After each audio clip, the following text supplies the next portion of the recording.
Gubati kiabalesa wani singubat. Namoonni tokko kun amala ko jedhanii waggaa 5 gubatu. Waaqayyo amala isin gubu sinilla. Qalbii isin gubu sinilla. Fedhii isin gubu sinilla. Fedhii jireenya keessan dibu qalbii keessan kan dibu sinilla. Waaqayyo nama tasgabbaan nama qajeelaan nama ulfinaa uume.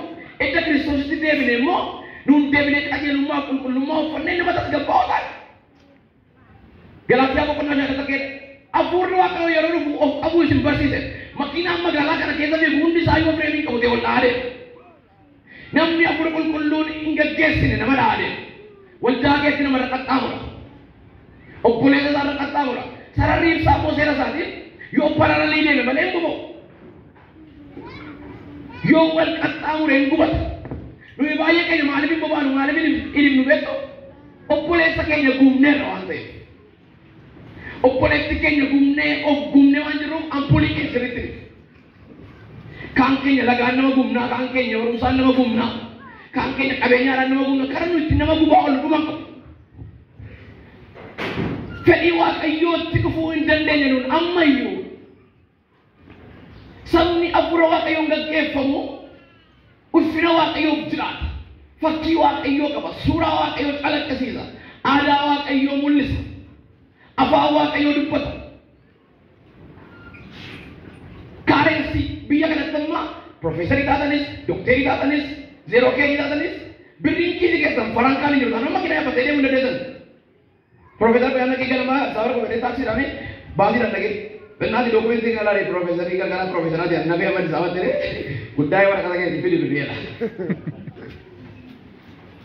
Mootummaa waaqayyoo keessa sochoodhaaf, afuuraan sochoodhaaf amantiin akka kaarensitti gargaaru tura jiraata. Akka maallaqaatti itti fayyadamuu qabdu. Namoonni amantii qabne afuura waaqayyootti mootummaa waaqa kana sochoosuu hin danda'a. Use your faith as a currency. Akka kaarensitti itti fayyadamtan yoo ta'e jireenyi keessa waggaa waggaadhaan oluu fakkaata. Enggak sini timera. Namni tokko waggaa 3, waggaa 4, waggaa 5, waggaa 6, waggaa 7 wangeela dhaga'ee hin jijjiiramne taanaan karaa inni deemaa jirtu sirriitti. Afuurritti dubbachaa hin jiru jechuudha. Waaqayyo gaggeessaa hin jiru jechuudha.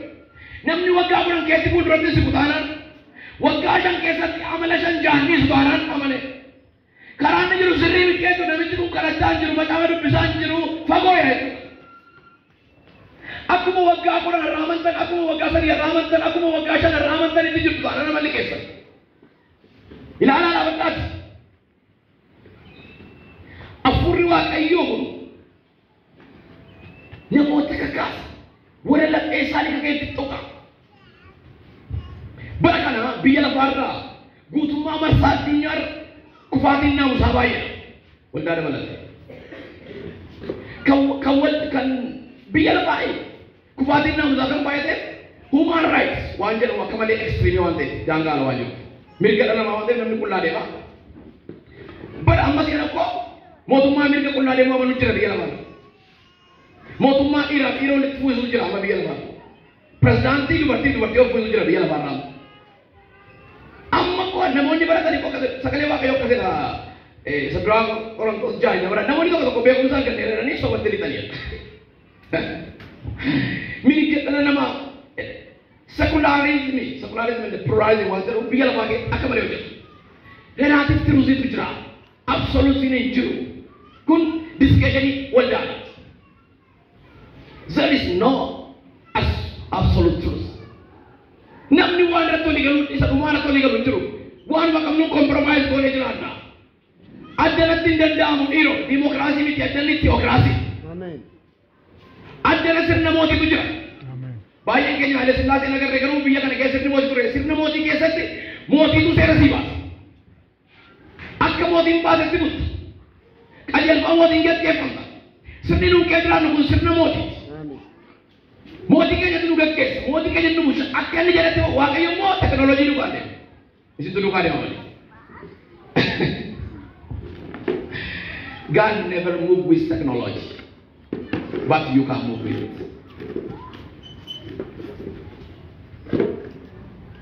You don't know what to work with, then you can handle technology in right way. Sagalee waa okkee nama xaafalan nama kuna tokko baran. Namni waaqayyoo qaba waan hundumaa gaarii godhe situ qabaa isaa beeka. Waaqayyoo sana kiyaan. Waaqayyoo miira nu miira keenya haala jira. Biyya uumeedhaa biyya keenya haala jira waaqayyo. Kontinentii uumeedha daangaa biyyoolessaa uumeedhaa biyyoolessaa haala jira waaqayyo. Sammuu nu keenyadhaa sammuu keenya haala jira waaqayyo.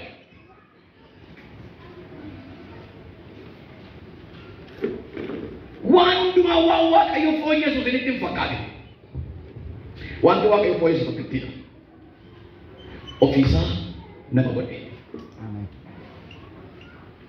Incarnation. Nama ta'e nuti jiraate nu fayyisa. Isa nuun hin dandeenye isa seerri nurraa barbaadu sana nurraa kaasa. Change godhe.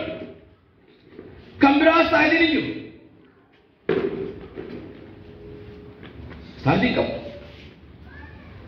Afur waaqayyootiin naamusi amma waldaa keessa hin jirre hundumtuu maqaa hafuuraatiin waan fedhe hojjeta. Shaakala waliin barbaachifne waldaa keessa isinitti jira. Yeroon kun yeroo amantoonni biyyoo nyaatan isin jedheera. Waaqayyo isinitti haa agarsiisu namni yeroo biyyoo nyaatu amanaa wangeelaa yeroo biyyoo nyaatu. Baay'ee keessanii bakka inni hin galle naa galala. Waggaa lama tokko wada boos ni gala. Barsiisa akkasii akka inni shiriin taa'anii bakka yeroo dhaggeeffatan. Waaqayyo isinitti haa agarsiisu namni biyyoo nyaata.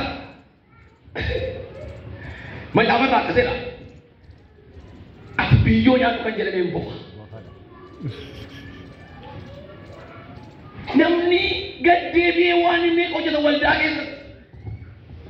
Waldaan seenterii warra leeyii ta'u. The center of laziness people. Where they are simply makes money. Lafa isaan salphaatti birrii argachuu danda'an. Lafa isaan salphaatti sooromuu danda'an. Lafa isaan salphaatti maqaa wangeelaa qaxxaamura deemuu danda'an. Lafa isaanitti banamee hirree tiksiitti gurguratan. Tiksii bitattamanii ati. Tiksii bitattamanii namni baay'een kun tiksii bitata. Amma tiksii bitan tibsii bitadha.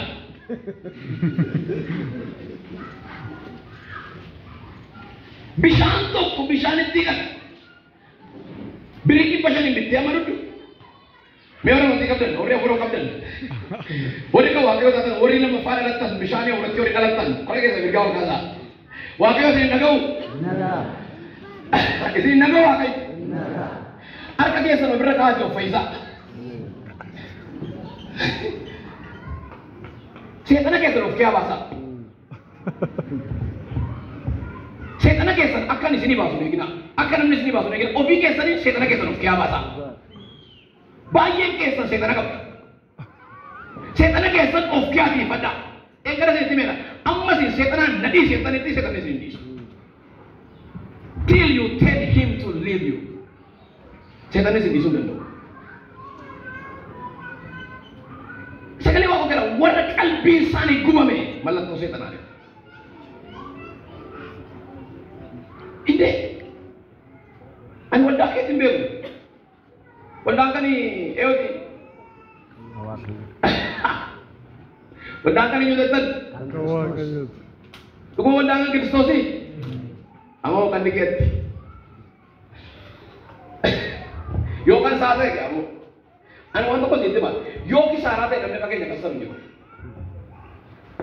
Cantik kamu di ini, segala tuh di ini, ugati tunggu di ini, fongkenya korban digambar itu di ini. Ini nolak tidak, ini bapak nunggun, aji nunggu tanan, apa yang harus disuai ya?